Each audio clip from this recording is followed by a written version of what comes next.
You are going to learn use Cox Homelife camera without subscription. So let's get started. First, before attempting anything, check the exact model of your Cox Homelife camera.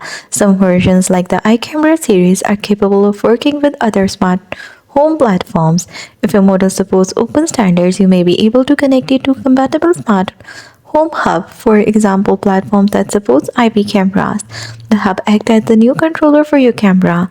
Certain models may require you to reset the device and update its settings so you can work outside the original Cox system.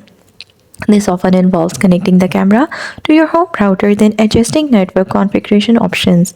Once it's online, you can usually access the video feed through third-party IP camera application that supports live viewing and device monitoring. For this, no subscription is required. Here's an important note. Some Cox camera models are locked for use only with Cox Homelife services. Bypassing security protections or hacking firmware may violate the device terms of use and local laws on digital security.